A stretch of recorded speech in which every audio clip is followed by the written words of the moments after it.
Assalamualaikum warahmatullahi wabarakatuh. Kami mahasiswa PPG Prajabatan 2023 Gelombang 1 dari Universitas Jember jurusan PGSD akan memaparkan tugas demonstrasi kontekstual topik 1 pada mata kuliah pembelajaran berdiferensiasi. Seperti yang kita ketahui, setiap individu memiliki kebutuhan dan karakteristik masing-masing. Begitu juga dengan peserta didik kita di kelas. Mereka memerlukan kebutuhan belajar yang berbeda-beda sesuai dengan karakteristiknya.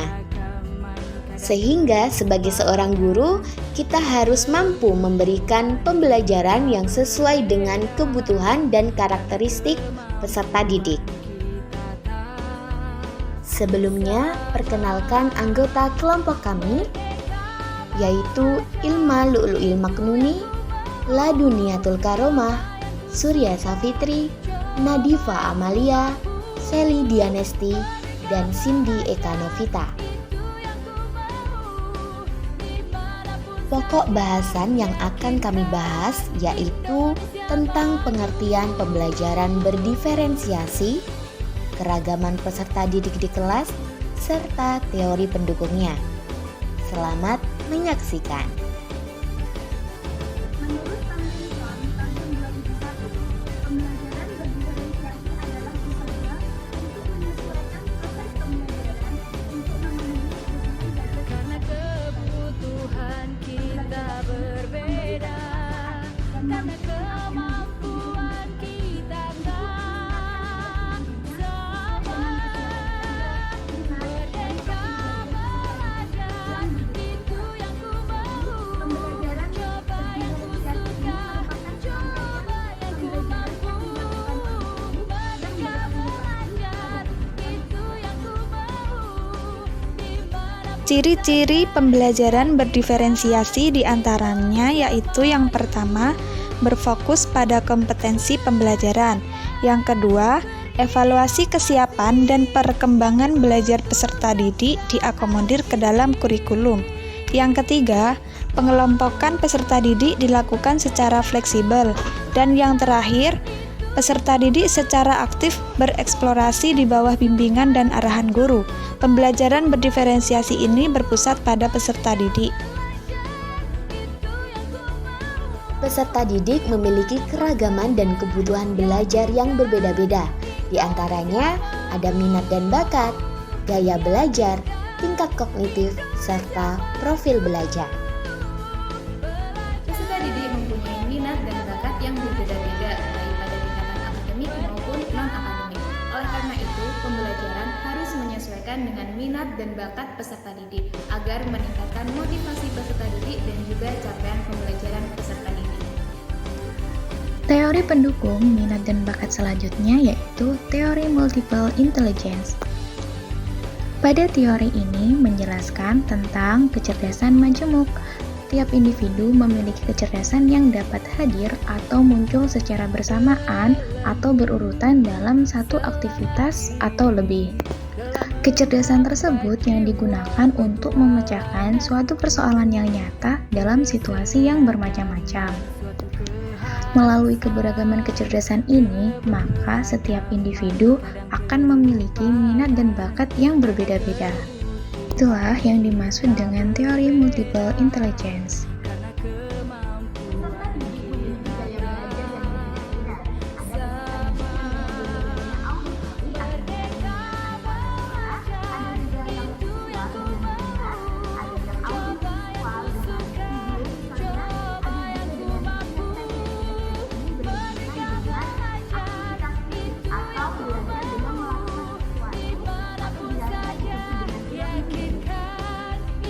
Teori pendukung gaya belajar yaitu teori learning modalities. Learning modalities ini biasa dikenal sebagai FAK atau visual, auditory, dan kinestetik. Peserta didik dapat memiliki modalitas belajar yang multimoda. Artinya, peserta didik dapat menggunakan salah satu atau lebih dari moda tersebut tergantung kebutuhan dan karakteristiknya. Peserta didik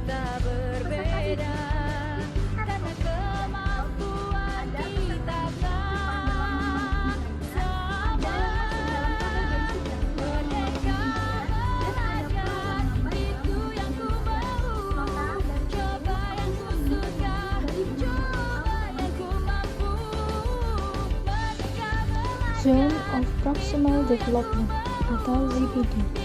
Zone of Proximal Development adalah zona antara tingkat perkembangan aktual dan tingkat perkembangan potensial. Tingkat perkembangan aktual tampak dari kemampuan anak menyelesaikan tugas-tugas secara mandiri, sedangkan tingkat perkembangan potensial tampak dari kemampuan anak menyelesaikan tugas atau memecahkan masalah dengan bantuan orang dewasa.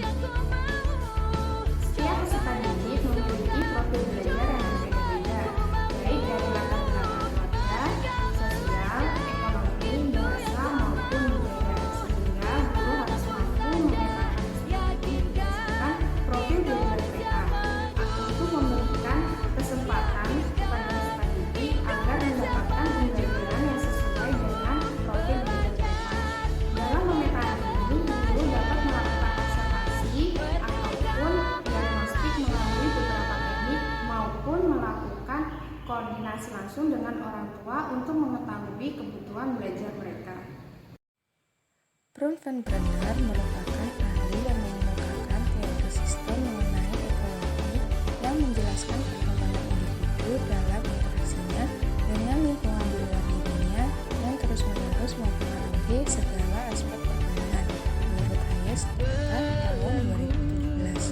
Teori sistem ekologi merupakan pandangan sosiokultural Brun van Brenner tentang perkembangan yang terdiri dari 5 sistem lingkungan, mulai dari pengaruh interaksi langsung pada individu hingga pengaruh kebudayaan yang berbasis luas.